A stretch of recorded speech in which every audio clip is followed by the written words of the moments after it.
का भाव रखते हो, चाहे वो गुरु में रखते हो, चाहे देव देवता देवियों में रखते हो भगवान का भाव, तो जानो कि भगवान है, इसलिए इसलिए वो हमें ये विषय सुख नहीं देंगे।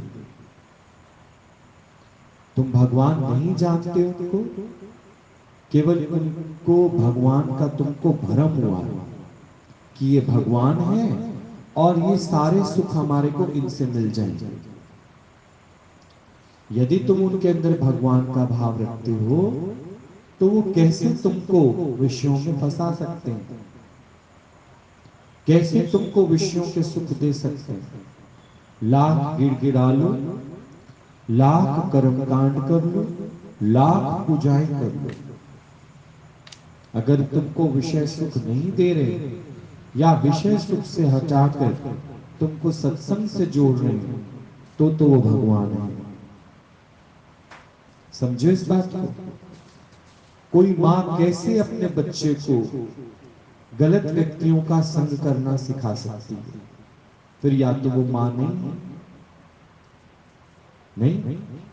चलो माँ तो फिर भी एक बार मोह हो जाता है बच्चे से, तो उसकी गलत बातों पर पर्दा रख देती नहीं। लेकिन फिर भी आप देखो कि क्या बच्चा चाकू मांगेगा, माँ उसको दे देगी? उसका हाथ कट सकता है। ऐसे ही यदि तुम भगवान का भाव रखते हो तो वो भगवान हुए इसलिए कि उनको समझ आ गया ये विषय है और ये संदेह मात्र है, ये हमको सुखी नहीं कर सकते। इसलिए उन्होंने अपने इंद्रियों से चलना बंद कर दिया। तुम्हें इसलिए कहा जाता है भगवान की शरण में जाओ, चाहे कोई संत महात्मा आपको कहते हैं, चाहे कोई गुरु गोसाई आपको कहते हैं कि जाओ भगवान की शरण में जाओ, क्योंकि तुम अभी भी अपनी इंद्रियों के दिखाए हुए सुखों पर जो तुमको संदेह हुआ है, भ्रम हुआ है, उस पर विश्वास करते हो। उनके ना मिलने पर तुम फिर अपनी हालत कैसे जानते हो? हम दीन हैं, हीन हैं, और फिर उसे पाने के लिए तुम जाते हो देव देवियों के पास नहीं। पर आप विचार करके देखो, अगर आपके अंदर उनके लिए भगवान का भाव है तो वो कैसे आपको ये सुख दे सकते हैं? जो सुख है ही नहीं वो आपको सुख कैसे दे सकते हैं? आ रही है बात समझ में? तो उनके पास जो अनुभव है, उस अनुभव से वो ना तो आपको हां करते ना करते। उन्होंने उन सब विषयों को, पदार्थों को मिथ्या कर जाना, इसलिए उनको भगवान स्थिति प्राप्त हुई। और तुम्हें इसलिए कहा जाता है जाओ भगवान की शरण में, ताकि तुम भी ये सीख कर आओ भगवान से कि भगवान किस तरह से अपने इंद्रियों के सुख से उपराम हो गए। वो इंद्रियों के सुख से उपराम है, इसलिए उनकी स्थिति कैसी हो गई है? भगवान जैसी। नहीं तो एक आम जीव को देख लो, वो सारा दिन इंद्रियों के सुख में फंसे ही रहते, उन्हीं को पाने की कोशिश करते, और उनके ना मिलने पर वो अपनी स्थिति क्या जानते हैं? दीन की स्थिति जानते हैं।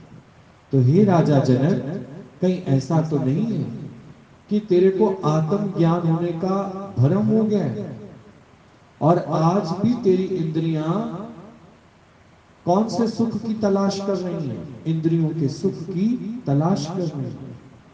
अगर तेरे को वास्तव में आत्मज्ञान हुआ है तो तेरी इंद्रियां खुद ब खुद शांत हो जाएगी। नहीं तो आप देखो शास्त्रों में यही कहा जाता है कि अंदर में कितने सारे चक्र हैं। वो एक से चक्र से ऊपर आ, दूसरे चक्र से ऊपर आ, तीसरे चक्र से ऊपर, बड़ा लंबा चौड़ा उसका विस्तार बताया हुआ है। पर यहाँ गुरु ने कितना आसान करके बोल दिया कि तू सब विषयों को विष समान समझ के उनके प्रति जो तुम्हारी आसक्ति है, उनको जो पाने की तुम्हारे अंदर चाहना है, लालसा है, जब तुमको समझ आ जाएगा ये मिथ्या है, तुमको तृप्त नहीं कर सकते, सेटिस्फाइड नहीं कर सकते, तो क्या तुम उनको पाने की कोशिश करोगे? करोगे? तो यही तुम्हारा आत्मज्ञान है। आत्मज्ञान माने भगवान की स्थिति। और भगवान की स्थिति तुम्हारी कब बनेगी? जब तुम्हारे को ये अंदर में निश्चय हो जाएगा कि तुम्हारी जो रचना है वो साकार से, निराकार से जो साकार हुई है, तो जो निराकार के गुण है सारे वही तो तुम्हारे अंदर आएंगे। जो निराकार के गुण हैं वही साकार में आएंगे। जैसे तुम इतना सा जामुन लगाते हो दूध को, तो वो जामुन में किसका गुण है? दही का। तो वो छलकते हुए दूध को क्या बना देते हैं? दही बना देते हैं। तो वो किस तरह से आप देखो, सारे गुण किसके अंदर आ गए? दूध के अंदर आ गए, और वो क्या बन गया? दही बन गया। ऐसे अगर तुम जानते हो कि तुम्हारी उत्पत्ति परमात्मा से ही हुई है, पर गुण तो तुम्हारे अंदर परमात्मा के नहीं है। आज भी अगर चाहना है विषयों की, इंद्रियों को सुख देने की, तो ये जानना कि फिर तुमको केवल आत्मज्ञान का संदेह हुआ है। आज भी तुम गिड़गिड़ाते हो, अपने को दीन जानते हो, अपने को परेशान जानते हो, फिर सारा समय भटकते हो। अच्छा, भटकने के लिए तुम जाते भी कहाँ हो? अगर तुम कच्चे गुरु के पास जाओगे तो वो कहेंगे ठीक है, 1 किलो आटा लाना, 1 किलो चीनी लाना, थोड़े से सरसों के दाने लाना, फिर मैं उसको मंत्र करके तुम्हें दे दूंगा, तो वो तुमको सुख मिल जाएगा। पर पूरे गुरु के पास जाओगे तो पूरा गुरु तुमको उसको मिथ्या करके दिखाएगा। इसलिए पूरे गुरु को भगवान की स्थिति में देखा जाता है कि इसने माया के पदार्थों को सत्य नहीं करके देखा, तो इसको भगवान की स्थिति प्राप्त हुई।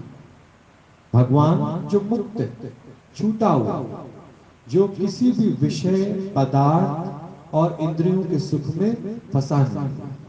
ऐसा नहीं है कि ज्ञानी इंद्रियों का सुख नहीं लेता, विषयों का सुख नहीं लेता, लेकिन उसमें आसक्त नहीं, जहां तहां बैठ के उनका चिंतन नहीं करता। सहज अवस्था में राजा जनक को भी आप देखो, सारे विषय भी सुख थे, सारे इंद्रियों के भी सुख थे, लेकिन उसके अंदर वो आसक्त अगर हो जाता तो क्या अपने राजकाज का कार्य चला सकता था? इसलिए ये ज्ञान राजाओं को दिया जाता था कि कहीं राजा अपना असल लक्ष्य भूल के कहीं इन विषयों में, इन इंद्रियों के सुख में फंस ना जाए। तुम लोगों को क्यों दिया जा रहा है ये सब? इसीलिए दिया जा रहा है कि तुम जो कभी कभी अपने को दीनहीन मानने लग जाते हो, अपने को परेशान जानने लग जाते हो, तो इसका मतलब तुम अपने वास्तविक स्वरूप को नहीं जानते। जैसे राजा का बेटा जब सोया तो निद्रा में, जब वो स्वप्न अवस्था में गया तो उसको लगने लगा कि वो बहुत गरीब हो गया है, उसके पास खाने को भी पैसा नहीं, बहुत ज्यादा उसको जैसे लगने लगा। ऐसे स्वप्न में इतना लिप्त हो गया, इतना लिप्त हो गया स्वप्न में कि उस स्वप्न को सच जानने लगा। एक राजा का बेटा है, जब वो बेड पे गया सोने के लिए, तब क्या था वो, और जब स्वप्न में चला गया तो गरीब हो गया। ऐसे ही तुम जब इस चलते फिरते स्वप्न में आने से पहले तुम्हारी स्थिति क्या है? आत्मा। लहर बनने से पहले तुम क्या थे? समुद्र, सागर का ही रूप थे। लेकिन जब लहर बने यानी स्वप्न में गए तो तुम अपने को कुछ और जानने लगे। अब बहुत घबरा रहा है, बहुत परेशान हो रहा है, अभी वो है किसमें? स्वप्न में। अपने असली स्वरूप से क्या हो गया? वो स्वप्न स्वरूप में आ गया। तो बड़ा पसीना आ रहा है उसको, बड़ा छटपटा रहा है और डर के एकदम से उठ के खड़ा होकर बैठ गया। पर अभी भी स्वप्न उसके चारों ओर मंडरा रहा है, क्योंकि उसने स्वप्न को इतना सत्य भावना से देख लिया है कि वो स्वप्न को भुला नहीं पा रहा। और उसको लग रहा है, भले उसने आभूषण पहन रखे हैं सारे, मखमल के गद्दे पे सो रखा है, लेकिन फिर भी उसको लग रहा है मैं गरीब हो गया। अब क्या ऐसा किया जाए कि उसको दोबारा से राजा बना दिया जाए? दोबारा से उसको राजा बनाना है या वो पहले से ही राजा है? पहले से ही राजा। बस उसको उसके स्वप्न से पूर्णतः जगाना है।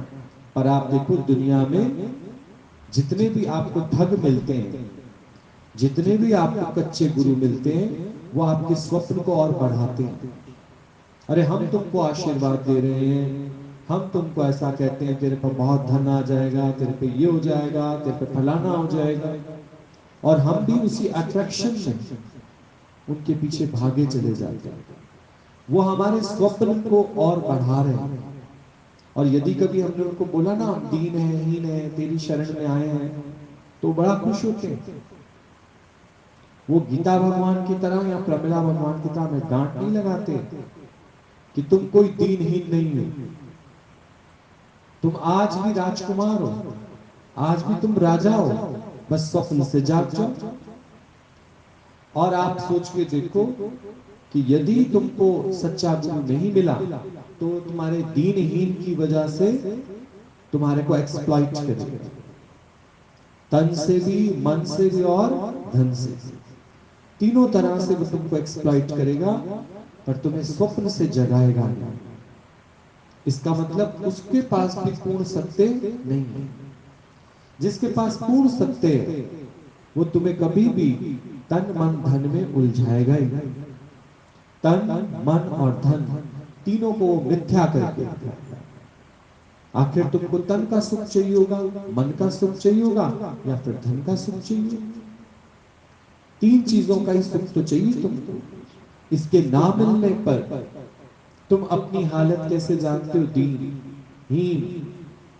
अब उस राजकुमार को जब जगाया गया, जागने पे आ ही नहीं रहा वो, जागने पे आ ही नहीं रहा, क्योंकि इतना गहरे वो स्वप्न स्थिति में चला गया है कि वो जागने को नहीं आता।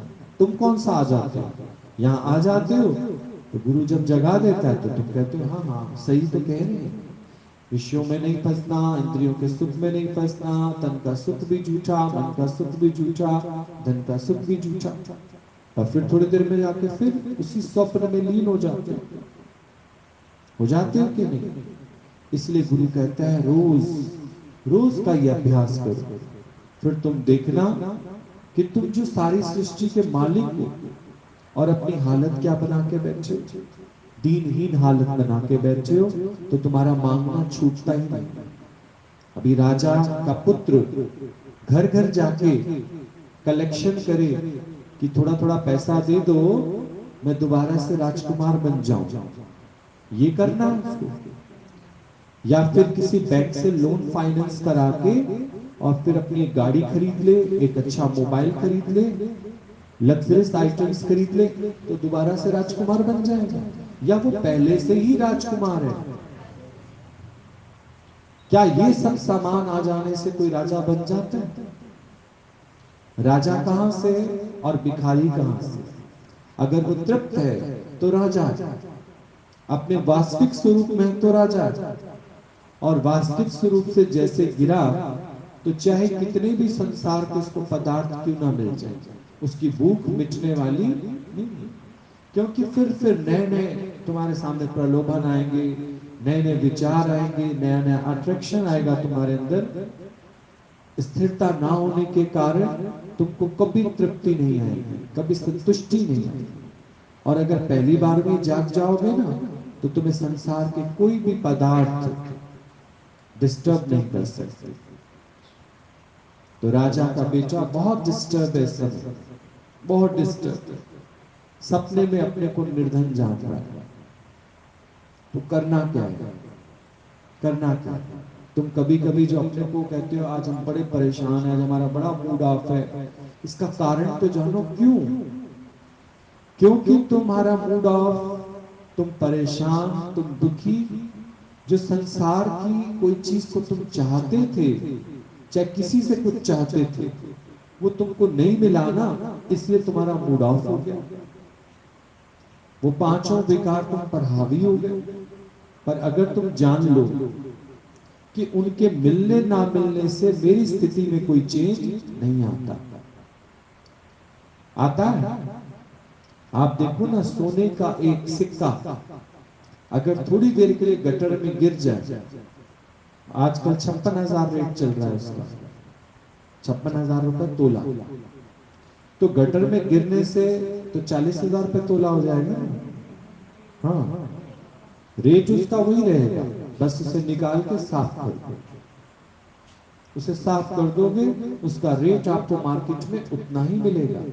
ऐसे ही आत्म रस में जाने के बाद जब तुम अपनी वास्तविक रूप की पहचान कर लेते हो, तो विषयों के, पदार्थों के मिलने ना मिलने पर मेरी स्थिति में कोई चेंज नहीं आता। इसे कहा जाता है स्थिर अवस्था, एकाग्रचित्त अवस्था। पर ऐसा नहीं है कि ज्ञानी को सुख नहीं मिलता। ज्ञानी को सुख सारे मिलते हैं, पर उनमें वो आसक्त नहीं होता। इसलिए अष्टावक्र जी बार बार राजा जनक से एक ही बात कह रहे हैं, ऐसा तो नहीं है तुम्हें कहीं आत्मज्ञान होने का संदेह हो गया। अब मैं तुम लोगों से पूछता हूं, ये आत्मज्ञान सुनने के बाद कभी कोई ऐसा पल तुमको आता है कि तुम अपने को दुखी महसूस करते हो, या बहुत ज्यादा तुमको चिंता हो जाती हो, परेशान हो जाते हो, तो समझना कि तुम्हें आत्मज्ञान का संदेह है। आज भी तुम सुख के पदार्थ, सुख का सामान कुछ और जान रहे हो कि उनके मिलने पर मैं सुखी हूं। जैसे राजा का बेटा अपने को निर्धन तब तक जान रहा है क्योंकि उसका स्वप्न में घर छिन गया, गाड़ी छिन गई, कंगाल हो गया, वो खाने को रुचि नहीं है उसको, पर स्वप्न में, पर स्वप्न। ये गारंटी तो हम भी तुमको देते हैं कि जब तक तुम्हारी ये देह है, तब तक तुम ये जान लेना रोटी के मोहताज तुम लोग नहीं हो। रोटी तुमको देगा भगवान। हॉस्पिटल में पहुंच जाओगे ना, वहां पर भी नलियों के माध्यम से आपको ग्लूकोज दिया जाएगा। रुचि के मोहताज नहीं हो। कपड़ा तन ढका रहेगा, तन ढका रहेगा। कभी ना मिले ना तो बाहर से पॉलिथीन उठा के पहन लेना। पत्ते हैं, पत्ते सिल के पहन लेना, पर कभी नग्न अवस्था में तुम नहीं आओ, ये ध्यान रखना। और दूसरा, मकान की बात है, इतना बड़ा देखो, आकाश वैक्यूम है, खाली, इसलिए तो सबको पनाह देता है। ऐसा नहीं है कि तुमको पनाह नहीं दे, ये सबको पनाह देता है, तुम इसकी पनाह में रहना। पर इससे ज्यादा जो पाने की तुम चाहत में लगे हुए हो ना, तो तृप्ति तो आई नहीं। क्या चीज की तुमको कमी है, पर फिर भी तुम स्वप्न में अपने को अगर कंगाल जानोगे, दीनहीन जानोगे, तो बार बार जिनके पास तुम घूमने जाते हो और उनके अंदर भगवान का भाव रखते हो, तो तुमसे एक ही प्रश्न पूछते हैं। आखिर तो वो मौन हो गए हैं, वो बोलते नहीं। इसलिए अब हमको सतगुरु मिलता है, तो सतगुरु से जब तुम कभी कहते हो ना मैं दीन हूं, हीन हूं, परेशान हूं, क्या करूं, आजकल माइंड मेरा बहुत डिस्टर्ब चल रहा है, तो गुरु यही कहता है, क्यों भाई, जो तुमने सोच रखा है वैसा नहीं हो रहा, या फिर भविष्य में चले गए तुम, या तुमको जिसने तुमको रचा उसमें विश्वास नहीं है। ऐसी स्थिति तुम्हारी तभी तो बनी है। अच्छा, फिर हम उसमें क्या कर सकते हैं ये बताओ। नहीं, हम आपके अंदर ना भगवान का भाव रखते हैं, तो आप मेरी दीन हालत को ठीक कर सकते हो, आप मेरी फ्रस्ट्रेशन को ठीक कर सकते, कर सकते। पर किससे? तुमको ये विचार देकर कि जिन चीजों की तुम चाहत कर रहे हो, जिन चीजों को तुम सुख जान रहे हो, ये सब मिथ्या है, ये एक सी रहने वाली नहीं है, इनको सुख का आधार नहीं जाना। फिर तुम देखो तुम्हारे अंदर अपने आप ही भगवत भाव हो जाएगा। दो व्यक्तियों का आपस में झगड़ा किस कारण से होता है? चाहत की वजह से। वो उससे कुछ चाहता है, वो उससे कुछ चाहता है। इस चाहत की वजह से दो व्यक्तियों के बीच में क्या हो रहा है? झगड़ा। यानी इंद्रियों को सुख मिलना चाहिए। जब इंद्रियों को सुख नहीं मिलता तो दोनों के बीच में क्या हो जाता है? झगड़ा। अच्छा, लालच का बात ही अंदर में। जब तुम सीपी को चांदी समझने लग जाते हो तो तुम्हारे अंदर एक लालच की भावना है। तो अष्टावक्र जी राजा जनक को बार बार चेक कर रहे हैं। कहीं ऐसा तो नहीं है बाहर से तुम भले आत्मज्ञान की बात कर रहे हो, पर अंदर से तुमको चाहत हो, ये मिल जाए, वो मिल जाए, ऐसा हो जाए, वैसा हो जाए, सारा दिन मन चलाते ही रहो, चलाते ही रहो, तो फिर आत्मज्ञान नहीं। आत्मज्ञान का मतलब होता है मुझसे अलग कुछ भी नहीं है, किसको पाऊं किसको छोड़ूं, सब जगह मैं ही तो मैं हूं। जब तुम कभी कुछ दूसरा देखोगे तो उसको पाने की चाहत करोगे। इसलिए आत्मज्ञान होना बहुत जरूरी है। सारी भटकन कब खत्म हो जाएगी? आत्मज्ञान से। विषयों से जो तुम लिप्त हो उससे उपराम कब हो जाओगे? आत्मज्ञान से। एक आत्मज्ञान हो जाने से जो संसार में तुम्हारी भटकन है वो अपने आप ही क्या हो जाएगी? खत्म हो जाएगी। तभी आत्मज्ञान पर बड़ा जोर दिया गया है। इससे तन के मिलने वाले सुख, मन के मिलने वाले सुख और धन के मिलने वाले सुख को तुम मिथ्या कर जानोगे तो न तन के सुख तुमको फंसाएंगे, न मन के सुख तुमको फंसाएंगे और ना ही धन के सुख तुमको फंसाएंगे। इन तीनों को जब तुम मिथ्या करके देखते हो तब तुम्हारे अंदर जो अपनी आत्मज्ञान की प्रवृत्ति जागती है, जो निश्चय जागता है, तो तुमको लगता है तुम सारे विश्व के मालिक हो। क्योंकि आत्मज्ञान से, आत्म बल से बड़ा कोई बल नहीं है। सारे बल जाने वाले आप देखो, हमेशा से एक रहने वाले हैं, तन बल। इस तन में इतना बल होता है, बचपन में कैसे भाग दौड़ के फटाफट फटाफट काम कर लेते हो, जवानी में भी बड़ा घूमते हो फिरते हो, पर ज्यों ज्यों आप देखो उम्र ढलती जाती है शरीर की, ये जर्जर होना शुरू हो जाता है शरीर। नहीं तो तन बल क्या हो जाता है? कम हो जाता है। इसी तन बल पे इतना विश्वास करके बैठे थे, आखिर तो ये तन बल क्या हो गया? कम हो गया ना। पर कितना अभिमान देगा, मैं हूं मैं हूं मैं हूं, मैं ऐसा कर सकती हूं, मैं वैसा कर सकती हूं, मैं ये कर लूंगी, मैं वो कर लूंगी। पर आप देखो तन, ये तो धोखा दे गया पहले, ये तो रिटायर हो गया पहले। इसलिए बोला तन के आधार पर मत जीना, देह का अभिमान कभी मत करना। देह का अभिमान कौन करते हैं? आसुरी संपदा वाले। हिंसा बनी रहती है उनके अंदर, क्रोध बना रहता है उनके अंदर, छोटी छोटी बात को बुरा मान जाते हैं, छोटी छोटी बात पे क्रोध आ जाता है उनको। पर जो दैवीय संपदा वाले होते हैं वो हमेशा अपने अंदर से इसको प्रकट करके बैठते हैं, भगवान को प्रकट करके बैठते हैं कि हमें तन का आसरा नहीं है, हमें तन का आसरा नहीं है, पर तन के सारे सुख मिल जाते हैं, पर फिर भी नहीं फंसते हम उसके अंदर, उनको हम सत्य करके नहीं जानते। ऐसे मन, ये भटकन में लाता कौन है? मन। तुमको परमात्मा से अलग दिखाता कौन है? मन। बाहर के सुखों में ले जाता कौन है? मन। बाहर के सुखों को सत्य करके दिखाता कौन है? मन। आपस में द्वेष भावना लाता कौन है? मन। आपस में राग कौन पैदा कराता है? मन। इसलिए बोला इस मन को लाकर बस गुरु के पास बिठा दो और इसको आत्म बोध करा दो, इसको आत्मा की राह दिखा दो, फिर देखना ये मन तुम्हारा तुम्हारे वश में हो जाएगा। पर कब हो सकता है? कल सुना ना तुम लोगों ने कि जब प्रमिला भगवान पूछने गए गीता भगवान से, कहते या तो तुम गुरु से पूछो नहीं कोई बात, पूछा है तो मन मनावा होकर उस पर इतना विश्वास करके चलो कि जब मैंने गुरु कर लिया ना तो अब दूसरा विचार मेरे अंदर नहीं आना चाहिए। अगर मन तुम्हारा जीवित है तो वो तुमको कुछ और कहेगा। हमें जीवन में गुरु मिलता है इसलिए अपने मन को हटाने के लिए। मन तुमको दीनहीन की हालत दिखाएगा, मन तुमको पता नहीं क्या क्या नए नए सिचुएशंस दिखाएगा, यहां तक भी दिखा देगा तुम बर्बाद हो जाओगे, ये हो जाओगे। अरे कोई बात नहीं, हम हर स्थिति के लिए तैयार हैं, क्योंकि भगवान तो हमारे साथ रहेगा। अरे खाली भगवान को भी क्या करेंगे? अर्जुन ने क्या किया खाली भगवान का? युद्ध जीतने के लिए अकेले भगवान ही काफी थे उसके पास।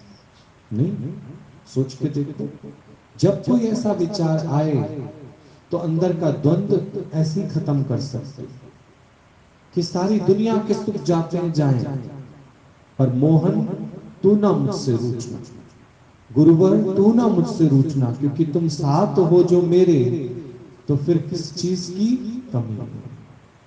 अगर गुरु का साथ तुम्हारे साथ बना हुआ है तो समझना वो तुम्हारे अंदर जब अज्ञान का विचार प्रकट होगा वो अंदर से निकाल देगा। पर सब दुनिया के पदार्थ तुम इकट्ठे कर भी लो, अज्ञान कैसे दूर करोगे?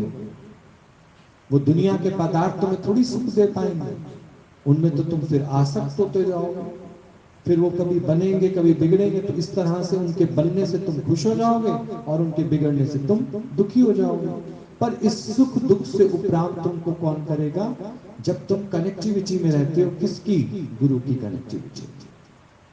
जब गुरु को साथ लेके चलते हो हर जगह, तो गुरु तुम्हें सुख का भी आभास कराता है और दुख का भी आभास कराता है कि देखो इस स्थितियों को तुम सुख समझते हो, इन स्थितियों को तुम दुख समझते हो, पर ना सुख है और ना ही दुख है, तेरे मन की स्थिति। मन की स्थिति है, तुम्हारे अनुकूल हालात हो जाए तुम उसको सुख समझते हो, और तुम्हारे अनुकूल हालात ना हो तो तुम उसको क्या समझते हो? दुख। दोनों सूरतों में अगर गुरु का संग बना रहेगा तो ना तुमको सुख भासेंगे और ना ही तुमको दुख भासेंगे। सुख और दुख दोनों से तुम क्या हो जाओगे? उपराम हो जाओगे।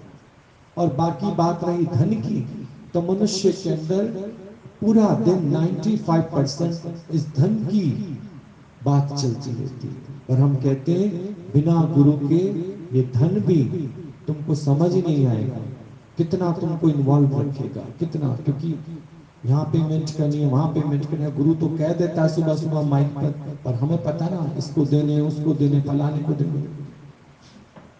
पता है तुमको अगर तुम्हारे पास 20,000 रुपए है ना, उसमें से तुम्हारे पास प्रारब्ध का कितना है? 250 रुपये। क्योंकि जैसा 20,000 रुपए लाते हो अपने लिए थोड़ी कमाते हो, दूध वाले के लिए कमाते हो, बिजली वाले के लिए कमाते हो, डॉक्टरों के लिए कमाते हो। तेरा हिस्सा कितना है उसमें से बता? 250 रुपए। और वो 250 रुपए भी सोच के देख, रहता है तेरे पास? रहता है? जितना भी आएगा ना धन, तुम कितना भी कह दो हम तो 20,000 रुपए कमाते हैं, हम तो 50,000 रुपए कमाते हैं, हम कहते ला दिखा कहाँ है? तो कहते नहीं वो तो फलाना ले गया, वो ले गया, वो ले गया। इन सब के कमाने के लिए सारा दिन जान मारते हो तुम लोग, सबके। तेरी प्रारब्ध का कितना है ये बताओ? कभी बैठो साथ में तो हम पूछे तुम लोगों से तेरी प्रारब्ध का क्या है? और ज्ञानी तो मस्त है, मस्त है, वो पूरी तरह से आत्मज्ञान में इतना ओतप्रोत है कि उसको जरा सा भी अंदर में विचार नहीं चलता कि कल क्या होगा, क्या होगा।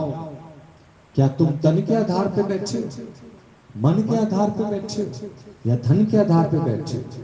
ये तन मन धन तीनों का आधार लेना ही तो गुरु क्या कहता है, पहले मेरे पास ये रख, तन मन और धन। अगर इनका कोई विचार आता है ना तुमको, बताओ गुरु, तो गुरु निकालेगा उसको। गुरु किया क्यों है तुम लोगों ने? मुझे तो समझ नहीं आता, समझ नहीं आता मुझे, तुमने गुरु किया क्यों? गुरु तो इसलिए किया ना कि कोई भी विचार तुम्हारे अंदर आता है गुरु से शेयर करो। तुम दुनिया से शेयर कर लेते हो, गुरु से नहीं करते, मत करो। गुरु को भी क्या जरूरत है, ना वो तुमसे तन की बात करेगा, ना मन की और ना धन की। तुम अपने ही विचारों से खुद ही दुखी होते रहते हो, परेशान होते रहते हो, अपने डिसीजन खुद लेते रहते हो। बाहर से एक ठप्पा लगा हुआ है कि हम गुरुवान हैं, पर क्या तुमने अपने तन का डिसीजन, मन का डिसीजन और धन का डिसीजन गुरु से लिया? क्योंकि गुरु तो साफ साफ मना कर देगा, तन का भी आधार नहीं लो। तो लगे अरे तन का आधार कैसे ना ले, तन के बलबूते पे तो सब काम हो रहा। तो ये तुमको आत्मज्ञान हुआ है, ये आत्मज्ञान हुआ है? ये सारे काम भगवान के आधार पर होते हैं या तन के आधार पर होते हैं? वो जो समुद्र से लहर बनी है उसको अपने आप में ताकत थी लहर बनने की? सारी ताकत कहां से मिली है उसको? समुद्र से। उसका पोषण कहां से हो रहा है? और बैठी भी किसके अंदर है वो? कोई अलग होके कहीं नागालैंड तो नहीं चली गई ना वो, या कहीं मिजोरम में चली गई हो, तेलंगाना में चली गई हो। बैठी भी कहां है वो? तुम सारे बैठे भी कहां हो? परमात्मा में। और कितना अभिमान करते हो इस तन का, करते हो कि नहीं करते? ये तन मतलब वो जो एक लहर बनी है ना, उसको तुमने तन बोल के और अपने को बड़ा अभिमान चढ़ा रखा है। मन भी तन है तो उसके अंदर एक सॉफ्टवेयर फिट हुआ है करता पड़े का, वो क्या बन गया? मन बन गया। वो तेरा पीछा छोड़ेगा नहीं, गुरु से मिलने देगा नहीं। गुरु से इतनी हमारी प्रीत हो, इतनी प्रीत हो कि इतनी सी भी बात, इतनी सी भी बात तुम्हारे अंदर हो ना तो फटाफट गुरु को निकाल के दो। और हम तो कितनी सारी बातें अंदर में रखे बैठे रहते हैं। तो उससे मन बनता जाएगा। मन किसके पास है? जिसके पास गुरु होते हुए भी वो बातें अपने पास स्टोर करता है, तो मन उसके पास। मन की दूसरी डेफिनेशन ही यही है कि तुमने बहुत सारे विचार अपने पास स्टोर करके रख लेते, एक विचार भी अपने पास नहीं रखना। जल्दी से जल्दी जैसा आए फटाफट गुरु को दे दे। वैसे तो गुरु के पास सामने आओगे अपने आप बोलती बंद हो जाएगी तुम्हारी, बाहर तक रहेंगे, आज ये बात करेंगे, आज ये बात करेंगे, आज वो बात करेंगे, वो बात करेंगे, वो बात करेंगे। अरे गुरु का शांत चित्त देखोगे, स्थिर चित्त देखोगे, उसका रिजर्वनेस देखोगे, उसका तेज देखोगे, तुम्हारी बोलती अपने आप ही बंद हो जाएगी। किस प्रकार की बातें क्या कर रहे हैं हम भी गुरु से। जब तक तुमको स्वयं अपने आप निश्चय नहीं होगा ना, तुम उन बातों को इतना खाद पानी देते रहते हो और वही बातें तुमको काटती रहती है, काटती रहती है। जब रात को तुम अपनी बेडशीट झटक के सोते नहीं हो ना, तो उसके ऊपर दिन भर में पता नहीं कुछ ना कुछ गिरता रहता है। तो रात को भी तुमको चुभता है या बाहर से कुछ आता चुभने के लिए? फिर बीच में नींद खुलती है तुम्हारी, लगता है क्या काट रहा है मुझे, क्या काट रहा है? तेरे अपने ही विचार काट रहे हैं, अपने ही विचार काट रहे हैं। इसलिए तुमको नींद नहीं आ रही। तुमने क्यों रखे अपने पास? चादर साफ करके क्यों नहीं लेटे? चादर साफ करके लेटो।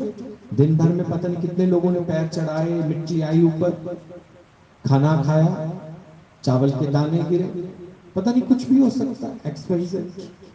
तो जब भी लेटो, यानी जब भी तुम सत्संग में बैठो, अपनी चादर साफ करके बैठो, और नहीं तो चादर साफ करा के जाओ। अगर अकल काम नहीं कर रही तो चादर साफ करा के जाओ। पर अपने आप से तुम डिसीजन ले लो, अपने आप से बात करके, और फिर कहो कि नहीं हम तो गुरुवान हैं। तभी प्रमिला भगवान को गीता भगवान ने बोला, दादाजी बैठे पूछ लो उनसे।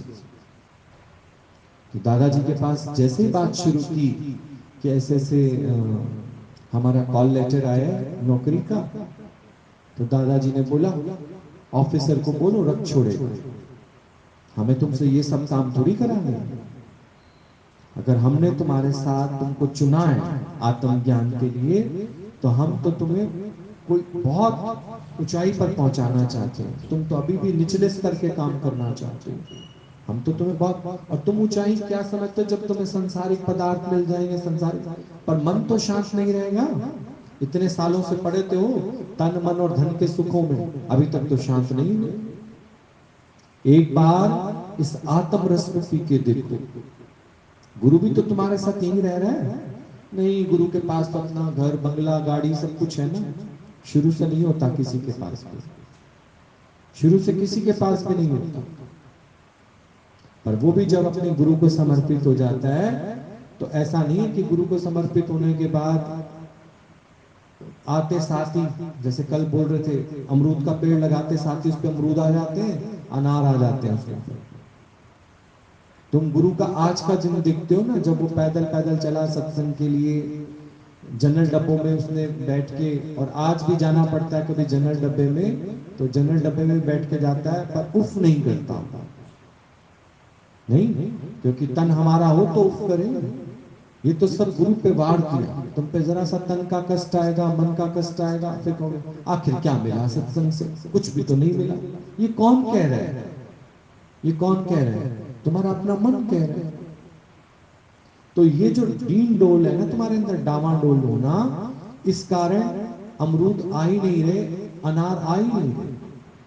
क्योंकि तुम रोज दिन फिर खुदाई करके देखते हो जड़ कितनी आई है, तो जड़ को हवा लग जाती है, फिर मिट्टी लगाते हो, फिर वो पौधा फिर सूख जाता है।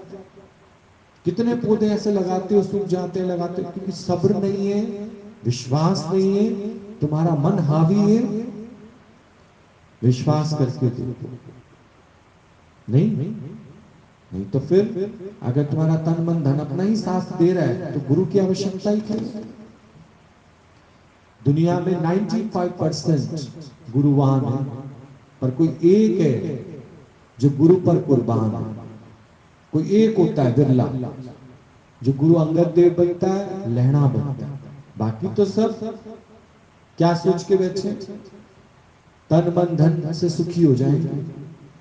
इस तन मन धन को पहले लात मारनी पड़ेगी तुमको, तब जाके तुमको कहीं आत्म सुख मिलेगा। और आत्म सुख मिलने के बाद सारी दुनिया के सुख तेरे कदमों में होंगे।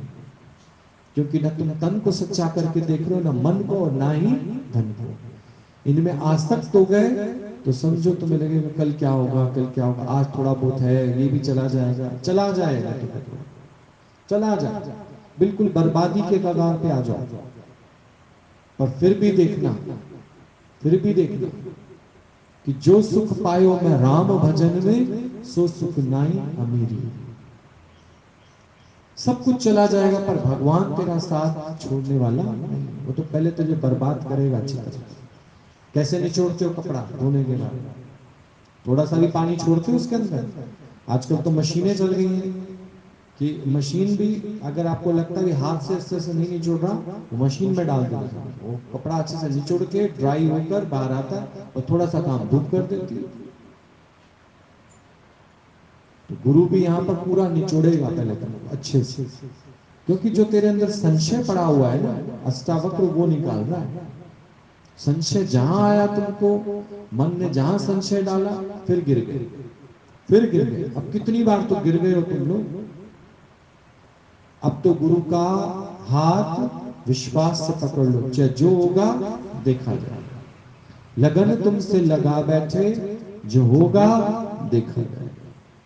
मुझे तो एक ही बात बता दो कि तुमको ये समुद्र और लहर वाली बात समझ आती है कि नहीं आती? तो ये मेरी अपनी बनाई हुई तो है। जीव और आत्मा की बात समझ आती है कि नहीं आती? तो मेरी अपनी बनाई हुई तो है।